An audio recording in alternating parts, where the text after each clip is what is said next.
Bismillahirrahmanirrahim. My name is Mohammad Aftab Khan. I'm your statistic teacher. So dear students, आज हम जो है तो लेक्चर नंबर 7 करेंगे और हम second number chapter of statistic में है random variable and probability distribution. इससे पहले जो है तो हमने डिस्क्रीट रैंडम वेरिएबल किया और उसके बाद कंटिन्यूस रैंडम वेरिएबल किया, फिर डिस्क्रीट की जो हमने प्रॉपर्टीज़ है वो हमने पढ़ ली। तो आज जो हम करने जा रहे हैं तो this is two independent random variable. अभी तक जो हमने प्रोबेबिलिटी डिस्ट्रीब्यूशन की तो वो हमारे साथ थे वन रैंडम वेरिएबल। अभी जो हम करने जा रहे हैं तो ये है टू इंडिपेंडेंट रैंडम वेरिएबल की प्रोबेबिलिटी डिस्ट्रीब्यूशन। वो वन केस को हमने आगे एक्सटेंड किया तो अभी हमारे पास टू रैंडम वेरिएबल्स जो है तो वो आएंगे। तो इसमें है कि joint distribution two independent random variable जो है तो आप जानते हैं कि मैंने आप लोगों को शुरू में बताया था कि हमारे पास जो होते हैं तो वेरिएबल के टू टाइप्स होते हैं। वेरिएबल हमारे पास होता है एक डिस्क्रीट रैंडम वेरिएबल और एक होता है कंटिन्यूस रैंडम वेरिएबल। फिर हमारे पास वेरिएबल्स में भी एक होता है डिपेंडेंट वेरिएबल और एक होता है इंडिपेंडेंट वेरिएबल। डिपेंडेंट वेरिएबल हम उसको कहते हैं कि जब हमारे पास एक इवेंट अकर हो जाए और वो दूसरे इवेंट को इफेक्ट करे तो हम उसको कहते हैं डिपेंडेंट वेरिएबल। और अगर हमारे पास एक वेरिएबल जो है तो वो अकर हो जाए और उससे दूसरे वेरिएबल को कोई फर्क ना पड़ जाए तो हम उसको इंडिपेंडेंट वेरिएबल कहते हैं। तो यहाँ पे जॉइंट डिस्ट्रीब्यूशन है तो वन वेरिएबल की जब हम distribution of one variable is called univariate probability distribution. और जब हम टू वेरिएबल की the probability distribution of two random variables is called bivariate probability distribution। और थ्री की जब हम वेरिएबल्स की डिस्ट्रीब्यूशन करते हैं तो the probability of three random variables is called trivariate random variable.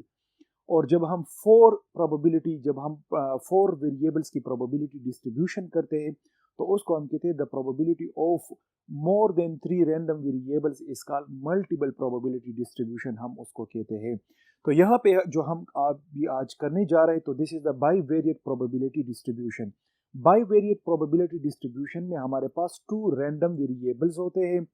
Two random variables की जब हम प्रोबेबिलिटी डिस्ट्रीब्यूशन करते हैं तो हम उसको बाइवेरिएट प्रोबेबिलिटी डिस्ट्रीब्यूशन कहते हैं। और जब हम टू रैंडम वेरिएबल्स को जब हम फार्मूले में एक्सप्रेस करते हैं टेबुलेटेड फॉर्म्स में हम लिखते हैं कि जब all possible values of two random variables and its probabilities को जब हम क्या करें expressed in tabular form या फार्मूला में हम उसको लिख ले तो हम उसको कहते हैं बाइवेरिएट प्रोबेबिलिटी डिस्ट्रीब्यूशन, हम उसको कहते हैं।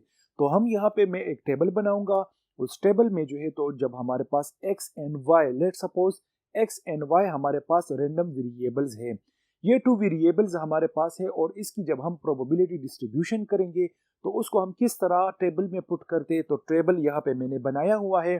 तो इस टेबल में हमारे साथ टू वेरिएबल्स है, एक हमारे पास x वेरिएबल है और दूसरा हमारे पास y वेरिएबल है और दोनों हमारे पास रैंडम वेरिएबल्स है। तो उसकी प्रोबेबिलिटी डिस्ट्रीब्यूशन कुछ इस तरह होगी कि ये पूरा टेबल है, टेबल में जो यहाँ पे ये कॉलम जो रिप्रेजेंट कर रहा है, रो जो रिप्रेजेंट कर रहा है तो वो है y1 value, y2 value, yj value and yn 1 2 3 y1 2 3 4 5 6 and so on. ये हमारे साथ इस तरह वैल्यूज आते हैं। फिर x हमारे साथ जो है तो ये कॉलम में मैंने लिखा हुआ है, ये है x1 x2 xi xm। तो ये x1 2 3 4 5 6 एंड सो ऑन इस तरह वैल्यूज हमारे साथ होते हैं। तो यहाँ पे हम क्या करते हैं, ये जो हमारे पास रिस्पेक्टिव यहाँ पे जो वैल्यूज होते हैं, so this is the probability of x1 and y1। यहाँ पे y और x को मल्टीप्लाई किए तो इसकी probability probability of x1 and x y1 होगी। फिर y2 के सामने जो होगी तो this is x1 probability of x1 and y2 probability होगी। यहाँ पे हमारे साथ जो है तो दिस इज y2 हमारे साथ होगी। तो यहाँ पे क्या होगी, y2 की वैल्यू होगी। फिर इस तरीके से x1 एंड yj की प्रोबेबिलिटी है, x1 एंड yn की प्रोबेबिलिटी है यहाँ पे। इस तरह x2 और y1 की प्रोबेबिलिटी है यहाँ पे। फिर है x2 और y2 की प्रोबेबिलिटी है। फिर x2 और yj की प्रोबेबिलिटी यहाँ पे है। फिर x2 और yn की प्रोबेबिलिटी यहाँ पर है। तो देखो यहाँ पे जो इंडिविजुअल प्रोबेबिलिटीज आते हैं तो जिस तरह मैंने आप लोगों को प्रोबेबिलिटी के फंक्शन प्रॉपर्टीज में बताया था कि इट्स वैल्यूज इंडिविजुअल प्रोबेबिलिटीज की जो वैल्यूज होती है तो इट लाइज बिटवीन 0 एंड 1 के दरमियान लाई करते। फिर जब हम सम ऑफ प्रोबेबिलिटी करते हैं तो sum of probability will be equal to 1 के बराबर होगी। फिर हमने इस पर जो है तो डिस्क्रीट के फॉर्म में भी हम केस में भी हमने इस पर प्रॉब्लम्स को सॉल्व किए थे, फिर कंटिन्यूअस के केस में भी हमने इस पर प्रॉब्लम को सॉल्व किए थे। तो यहाँ पे क्या है कि xm, तो xm and probability of y1 जो हमारे साथ होगी तो वो हम यहाँ पे लिखेंगे, फिर xm और yj की प्रोबेबिलिटी हम यहाँ पे लिखेंगे, xm एंड y की प्रोबेबिलिटी हम यहाँ पे लिखेंगे। तो जब हम सम ऑफ y की प्रोबेबिलिटी लेंगे तो it will be equal to 1, और जब हम probability sum of probability of x लेंगे तो this will be equal to 1। जब हमारे साथ ये individual probability of x1, probability of x2, तो it values individually will be lies between 0 and 1। इस तरह y2 की y की जो वैल्यू है probability of y1, probability of y2, तो इसकी जब individual probability of y1 it value will lies between 0 and 1 के दरमियान जो है लाई करेगी। फिर y2 की वैल्यू जो है तो इसी तरीके से वो भी 0 और 1 के दरमियान ही लाई करेगी। तो इस तरह y1 इसकी इंडिविजुअल वैल्यूज जो होते हैं तो वो 0 और 1 के दरमियान होती। The sum of all probabilities, y1 की जब सम हम लेते हैं तो इट विल इक्वल टू 1। फिर y प्रोबेबिलिटी ऑफ px जब हम लेते हैं it will equal to 1। Like हमारे साथ इस तरह हो गया है कि sum of probability of y will be equal to 1 के बराबर होगी। The sum of probability of x will be equal to 1 के दरमियान होगी। तो यहाँ पे बाय वेरिएट प्रोबेबिलिटी डिस्ट्रीब्यूशन में x y भी गिवन है और x भी हमारे साथ यहाँ पे कैलकुलेट होता है, उसकी प्रोबेबिलिटीज जो होती है रिस्पेक्टिव तो वो हम कैलकुलेट करते हैं। लेकिन the sum of probability x will be equal to 1 and the sum of probability of y will be equal to 1, इन दोनों के दरमियान बराबर होगी। फिर जब हम इसकी इंडिविजुअल प्रोबेबिलिटी करते हैं कि x की क्या प्रोबेबिलिटी है और y की क्या प्रोबेबिलिटी है तो हम उसको कहते हैं मार्जिनल प्रोबेबिलिटी डिस्ट्रीब्यूशन। यहां से जब हम x को अलग लिखते हैं और y को अलग लिखते हैं तो हम उसको मार्जिनल प्रोबेबिलिटी डिस्ट्रीब्यूशन कहते हैं। तो अभी हम नेक्स्ट बोर्ड की तरफ जाएंगे और वहां पे मार्जिनल प्रोबेबिलिटी डिस्ट्रीब्यूशन जो है तो वो डिस्कस करेंगे। Okay, so this is marginal probability distribution. Marginal probability distribution हमारे पास वो होगा marginal probability of x simple given है, x की वैल्यूज जो है x1, x2, xi, xm 1 2 3 4 5 6 random variable can take any value countable value with itself in discrete form. तो यहाँ पे क्या है हमारे पास x जो है तो वो कोई भी प्रोबेबिलिटी जो है तो अपने साथ लेके जा सकते हैं, ये 1 2 3 4 5 6 7 8 9 10 एंड सो ऑन हो सकते हैं। फिर उसकी रिस्पेक्टिव प्रोबेबिलिटी जो है प्रोबेबिलिटी ऑफ x1, इस तरह हम टेबल बना लेंगे, टेबल में सिंपल x की वैल्यूज को पुट कर लेंगे और प्रोबेबिलिटी ऑफ x को हम मालूम करेंगे। अभी ये प्रोबेबिलिटी ऑफ x1 कहां से आता है तो मैं दोबारा रिपीट कर लेता हूं। लेट सपोज हमारे पास टोटल जो है फॉर एग्जांपल x1 की वैल्यू हमारे पास जो है तो वो 5 है और यहाँ पे ये जो टोटल आया हुआ है इन एक्सिस की जब नंबर ऑफ ऑब्जर्वेशन को हम कैलकुलेट कर लेते हैं हमारे पास टोटल आ जाता है। तो टोटल लेट सपोज हमारे पास 25 है, तो हम जो प्रोबेबिलिटी ऑफ x1 मालूम करेंगे, probability of x1 will be equal to x1 divided by n, like 5 divided by 25 it will be 1 divided by 5 आ जाएगा। सो ये हमारे साथ प्रोबेबिलिटी ऑफ x1, इस तरह रिस्पेक्टिवली हम ईच प्रोबेबिलिटी को जो है तो हम मालूम करते हैं। तो इस तरह probability of x2 and probability of xi and probability of xm, जिस तरह मैंने बताया था कि यहाँ पे ये इंडिविजुअल प्रोबेबिलिटी जो है तो यहाँ पे अगर आप देखें 1 डिवाइडेड बाय 5, ठीक है, तो ये हमारे पास 1 डिवाइडेड बाय 5 आ रहा है। तो इससे हमारे पास जो आंसर आएगा 0.2, तो 0.2 हमारे पास क्या है, this is actually the probability of x1। तो देखो x1 0.2 आ रहा है, तो 0.2 जब हमारे पास आ रहा है तो इसकी वैल्यू 1 और 0 के दरमियान है, ठीक है। तो ये इंडिविजुअल की हमारे पास प्रोबेबिलिटी होगी। जब हम इन सब प्रोबेबिलिटी को प्लस कर लेते हैं तो हमारे साथ क्या आ जाता है, इट विल इक्वल टू 1 के बराबर होगी।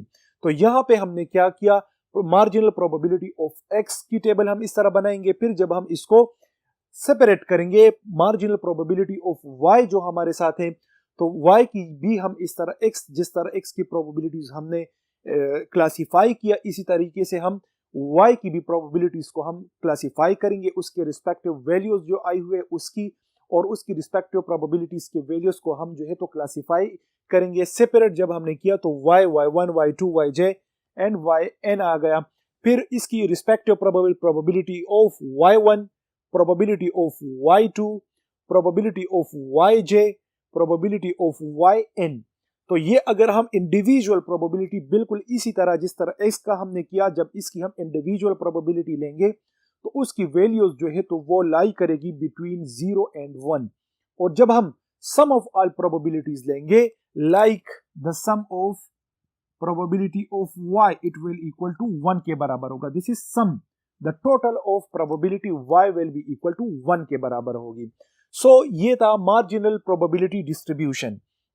अभी हम जो है फार्मूला लिखते हैं बाइवेरिएट प्रोबेबिलिटी डिस्ट्रीब्यूशन।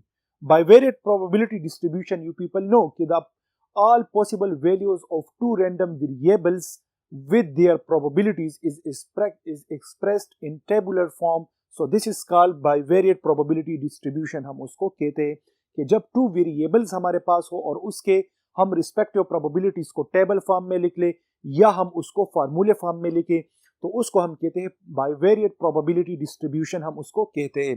तो यहाँ पे हम प्रोबेबिलिटी डिस्ट्रीब्यूशन के जो है तो टू केसेस है, एक होता है हमारे पास डिस्क्रीट केस और एक होता है दूसरा हमारे पास होता है कंटिन्यूअस केस। तो discrete case you people know and continuous case you people know कि टू वेरिएबल्स हमारे पास होते हैं, एक वेरिएबल होता है डिस्क्रीट रैंडम वेरिएबल और दूसरा होता है continuous random variable. Discrete random variable we know that के which magnitude changes, जब उसके मैग्नीट्यूड में चेंजेस आते हैं तो हम उसको वेरिएबल कहते हैं। जब चेंजेस जंप्स में आ जाए which takes countable value तो हम उसको कहते हैं discrete random variable।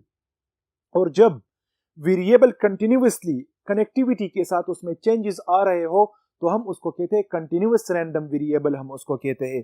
फिर प्रोबेबिलिटी डिस्ट्रीब्यूशन जब हम करते हैं तो डिस्क्रीट के फॉर्म में हमने क्या किया था, उसमें हमने क्लासिकल डिफिनीशन ऑफ प्रोबेबिलिटी, अगर आपको याद हो तो हमने जब डिस्क्रीट को सोल्व किया था तो हमारे पास क्या था, जब हम प्रोबेबिलिटी ऑफ ए को मालूम कर लेते तो हमारे पास number of element in A divided by number of element in sample space, तो हम इस तरह प्रोबेबिलिटी ऑफ ए को मालूम कर लेते।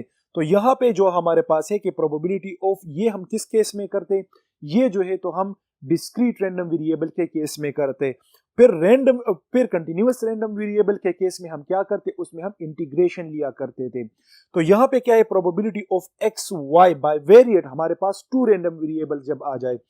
सिंपल के केस में जब हमारे पास वन वेरिएबल की जब हम प्रोबेबिलिटी डिस्ट्रीब्यूशन करते तो हम प्रोबेबिलिटी ऑफ एक्स लिखते हैं, probability of x2, probability of y, probability of y2, हम इस तरह लिखते हैं। जब टू वेरिएबल के केस में आ जाता है तो हम उसको लिखते हैं probability of xi multiply by probability of y, probability of xi and yi की हम yj की हम probability. This is the case of discrete case. जब कंटिन्यूअस के केस में होता है तो हम उसको फंक्शन से डिनोट करते हैं और same probability xi and yj जो है तो this will be the probability in case of continuous case.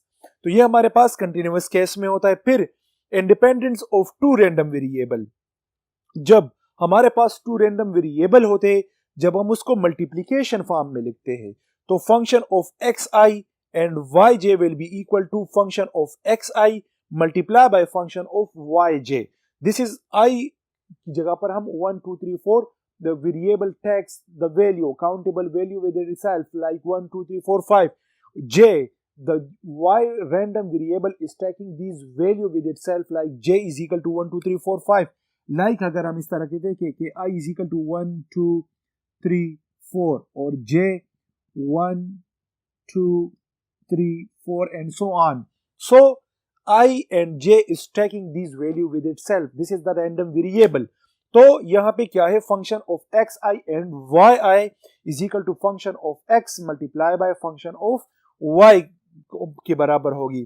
फिर यहां पे हम इसकी mathematical expectation of two random variables, जब हम mathematical expectation of two random variables करेंगे तो इस पर हम एक एग्जांपल भी करेंगे। यहां पे क्या है कि expectation of x plus minus y is equal to sum of x plus y multiply by probability of xy. This is in case of discrete random variable के केस में हम ये फार्मूला यूज करेंगे कि summation x plus y multiply by probability of xy. फिर जब हम इसको कंटिन्यूअस के केस में करते तो कंटिन्यूअस केस में हम इंटीग्रेशन की साइन लगाते, तो यहां पे क्या है x plus y and function of x multiply bye y, फिर इसकी फंक्शन होगी, तो ये हमारे पास कंटिन्यूअस के केस में होगी. फिर एक्सपेक्टेशन ऑफ एक्स वाई, जब ये मल्टीप्लाई हो, यहां पे क्या केस है, यहां पे प्लस माइनस का केस है, यहां पे कौन सा केस है, यहां पे मल्टीप्लिकेशन का केस है. तो मल्टीप्लिकेशन के केस में हम क्या लिखेंगे कि summation of x i y i multiply by probability of x i y i. यहां पे क्या है, यहां पे expectation of x plus y है, तो यहां पे हमने x प्लस वाई और probability of with respect of this x and y हमने मल्टीप्लाई किया हुआ है. फिर यहां पे कौन सा केस है, यहां पे एक्स वाई मल्टीप्लाई, तो यहां पे हमने क्या लिख लिया, एक्स वाई को हमने मल्टीप्लाई की, यहां पे सेम यहां पे लिख लिया, और फिर function of probability of x y हमने लिख लिया. ये हो गया हमारे पास डिस्क्रीट के केस में हम यहाँ पे प्रोबेबिलिटी p लिखते हैं.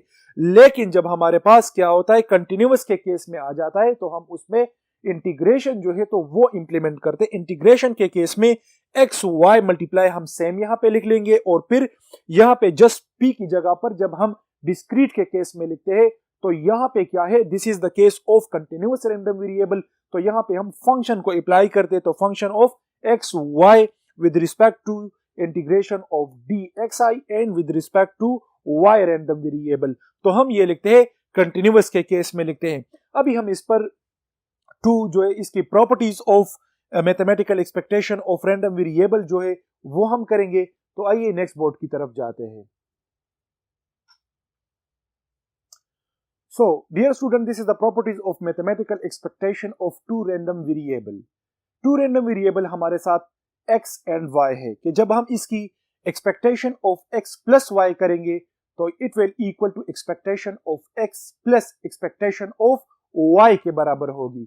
फिर जब हम मल्टीप्लिकेशन के फॉर्म में लिखेंगे, सेकेंड प्रॉपर्टी जो इसकी है तो वो expectation of x Y is equal to expectation of X multiply by expectation of Y के बराबर होगी.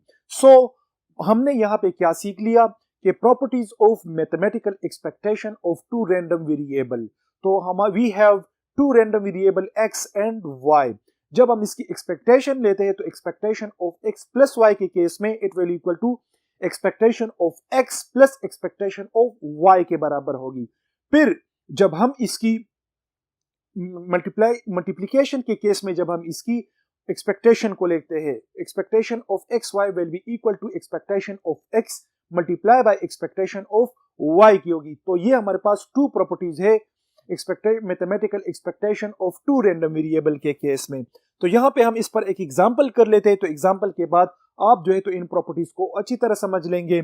यहाँ पे example, let x and y are two discrete random variable with the following joint distribution. Probability of what? 1 and 2 की probability. This is the probability of 2 and 3. This is the probability of 2 and 5. This is the probability of 4 1. This is the probability of 4 3. This is the probability of 4 5 की probability है respectively. अभी सवाल में क्या पूछ रहा है?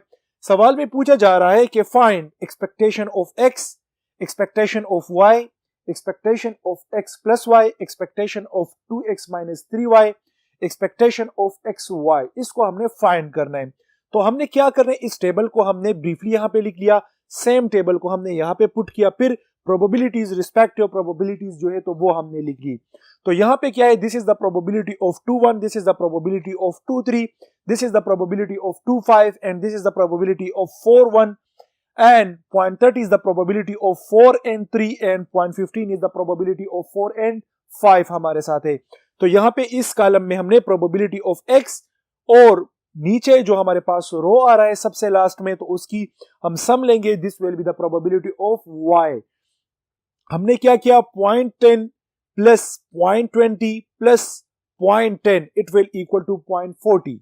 फिर क्या है, 0.15 plus 0.3 plus 0.15 will equal to 0.60 and the sum of probability x will be equal to 1. So this satisfies the probability function because the sum of probability of x is equal to 1.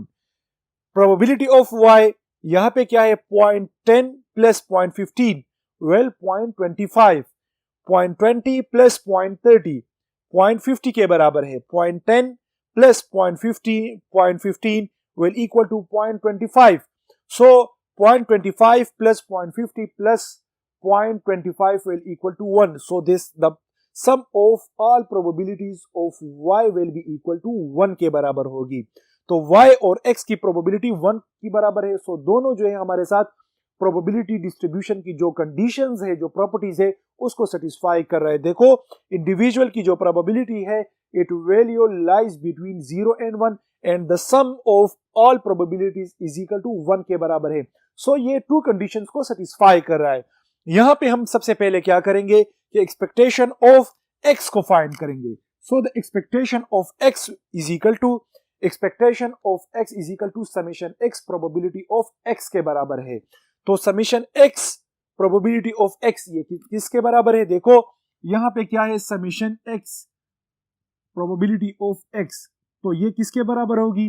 हमारे पास x into probability of x के बराबर होगी x1 plus x2 probability of x2, यहाँ पे 1 है, plus x3 probability of x3 के बराबर होगी। तो ये पास सबसे पहले नंबर पर क्या है 2 है, तो इसकी जगह पर हमने 2 को पुट कर लिया। देखो यहाँ पे लेट सपोज ये हमारे पास x1 है, तो हम क्या करेंगे इंडिविजुअल प्रोबेबिलिटी को लिखेंगे। यहाँ पे 2 मल्टीप्लाई बाय 0.40 इसकी प्रोबेबिलिटी क्या है, फिर प्लस 4 मल्टीप्लाई बाय 0.60 हमारे साथ आ जाएगा। तो इसकी प्रोबेबिलिटी क्या है? यहाँ पे देखो हमारे पास समेशन x, तो समेशन x 2 और 4 का मजमुआ है, और the probability of this will B 0.40 and 0.60। So this is the probability of 2 and this is the probability of 4 के बराबर है।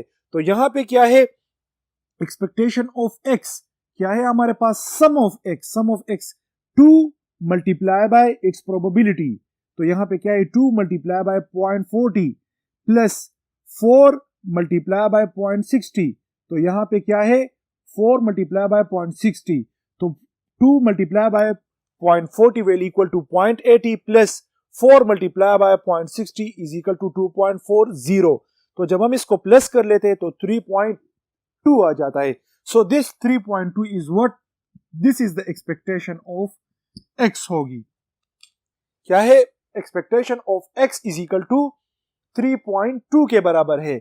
अभी नेक्स्ट नंबर पर क्या पूछ रहा है कि प्रोबेबिलिटी एक्सपेक्टेशन ऑफ y को आप मालूम करें।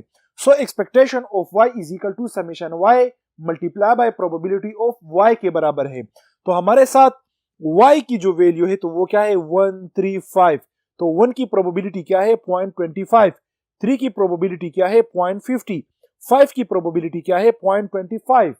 तो देखो यहां पे क्या है 1 multiply by 0.25 plus 3 multiply by 0.50 plus 5 multiply by 0.25। देखो यहां पे हमारे साथ क्या है 1 multiply by 0.25, 3 multiply by 0.50 and 5 multiply by 0.25 के बराबर होगी। सिंपल कैलकुलेशन 1 मल्टीप्लाई बाय 0.25 0.25 आ जाएगा। यहाँ पे क्या है 3 मल्टीप्लाई बाय 0.50 तो 1.50 आ जाएगा, 5 मल्टीप्लाई बाय 0.25 तो 1.25 आ जाएगा। जब हम इसको प्लस कर लेते तो इसकी वैल्यू क्या है 3 आ जाएगी। 3 क्या है? This is the expectation of y के बराबर होगी। Expectation of x plus y किसके बराबर होगी? So by formula, by properties we know that expectation of x plus y is equal to expectation of x plus expectation of y के बराबर है। तो सिंपल यहां पे expectation of x plus expectation of y आ जाएगा। Expectation of x की value हमने मालूम किया था कि 3.2 है, सो दिस वैल्यू हम यहां पे पुट कर लेंगे, और एक्सपेक्टेशन ऑफ y 3 के बराबर है तो 3 पुट किया 6.8 is what, this is the value of expectation of x plus y की वैल्यू होगी। फिर क्या कह रहा है कि expectation of 2x minus 3y की वैल्यू को मालूम करें। तो expectation of 2x minus 3y हमने यहां पे पुट किया, expectation of 2x minus expectation of 3y को हमने इंप्लीमेंट किया। 2 भी कांस्टेंट है और 3 भी कांस्टेंट है तो हम इसको बाहर कर लेते। तो जब हमने 2 को बाहर किया तो एक्सपेक्टेशन ऑफ x इंप्लीमेंट हुआ, माइनस अपनी जगह पर यहां पे आ गया, ठीक है। यहां पे हमारे पास क्या होगी, यहां पे हमारे पास माइनस की वैल्यू है, यहां पे भी माइनस की वैल्यू है और यहां पे भी माइनस की वैल्यू है। तो क्या है यहां पे 2 एक्सपेक्टेशन ऑफ x आ जाएगा माइनस 3 एक्सपेक्टेशन ऑफ y आ जाएगी। फिर क्या है, एक्सपेक्टेशन ऑफ x की वैल्यू क्या है 3.2, तो 2 को अपनी जगह पर पुट किया और एक्सपेक्टेशन ऑफ x की जगह पर 3.2 की वैल्यू को पुट किया, माइनस अपनी जगह पर, ये 3 अपनी जगह पर आ गए। एक्सपेक्टेशन ऑफ y की वैल्यू जो है तो दिस इक्वल टू 3, तो यहां पे क्या है 3 की वैल्यू को पुट किया, 3.2 multiply by 2 6.4 minus 3 multiply by 3 9 equal to 6.4 minus 9 will equal to minus 2.6. So this is the value of what? This is the value of expectation of 2x minus 3y की ये value है। Next हमसे क्या पूछा जा रहा है कि expectation of xy। So expectation of xy हमारे साथ ये है, इसको हम इस तरह लिख सकते हैं, these are independent variables, so we can write expectation of x multiply by expectation of y के बराबर होगी। तो यहां पे हमने क्या लिख लिया, expectation of x multiply by expectation of y। So expectation of x we know that कि इट्स इक्वल टू 3.2, तो यहां पे हमने क्या किया, एक्सपेक्टेशन ऑफ x की वैल्यू को पुट किया और एक्सपेक्टेशन ऑफ y की जगह पर इसकी वैल्यू को पुट किया, तो 9.6 आ गया। सो 9.6 जो वैल्यू है, so this is the value of expectation of x multiply bye y की वैल्यू है। तो हमने यहाँ पे 2 प्रॉपर्टीज जो है तो उसको उस पर एक एग्जांपल के लिए mathematical expectation of 2 random variable वो हमने कर लिया। उसमें फर्स्ट नंबर जो प्रॉपर्टी है वो है expectation of x plus Y is equal to expectation of x plus expectation of y के बराबर है। सेकेंड नंबर प्रॉपर्टी जो है तो वो expectation of x Y, so it equal to expectation of x multiply by expectation of y।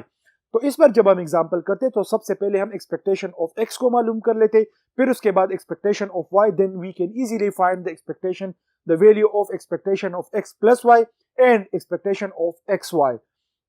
So dear student, आज जो है हमने अभी तक जो हम 6 लेक्चर जो अभी तक हमने इस चैप्टर के किए, तो उस पर हमने सिंपल 1 वेरिएबल का केस हमने किया। तो 1 वेरिएबल को जब एक्सटेंड किया जाए तो 2 रैंडम वेरिएबल्स आ जाते हैं। जब 1 हमारे साथ, जब डिस्ट्रीब्यूशन ऑफ 1 रैंडम वेरिएबल होगी तो उसको हम यूनिवेरिएट प्रोबेबिलिटी डिस्ट्रीब्यूशन कहते हैं। जब 2 वेरिएबल के केस में होगा तो हम उसको बाइवेरिएट प्रोबेबिलिटी डिस्ट्रीब्यूशन कहते हैं। जब हम डिस्ट्रीब्यूशन ऑफ 3 रैंडम वेरिएबल्स के करेंगे तो उसको हम ट्राइवेरिएट प्रोबेबिलिटी डिस्ट्रीब्यूशन कहते हैं। जब मोर देन 3 रैंडम वेरिएबल की प्रोबेबिलिटी डिस्ट्रीब्यूशन किया जाएगा तो उसको मल्टीवेरिएट प्रोबेबिलिटी डिस्ट्रीब्यूशन कहते हैं। उसके बाद जो है तो हमने बाइवेरिएट प्रोबेबिलिटी डिस्ट्रीब्यूशन जो है तो उसको आगे लेकर उसको एक्सप्लेन किया, और उस पर जो है तो उसके बाद हमने क्या किया, उसके बाद हमने mathematical expectation of 2 random variable जो है तो वो फाइंड की, उसकी प्रॉपर्टीज और उस पर एक एग्जांपल किया। आई होप कि आप लोग जो है तो इसको अच्छी तरीके से सीख चुके होंगे। इंशाल्लाह इसके बाद जो है तो हम नेक्स्ट चैप्टर जो है तो वो वेरिएंस एंड स्टैंडर्ड डेविएशन के बारे में करेंगे। सो तब तक के लिए इजाजत दीजिए। Thank you so much.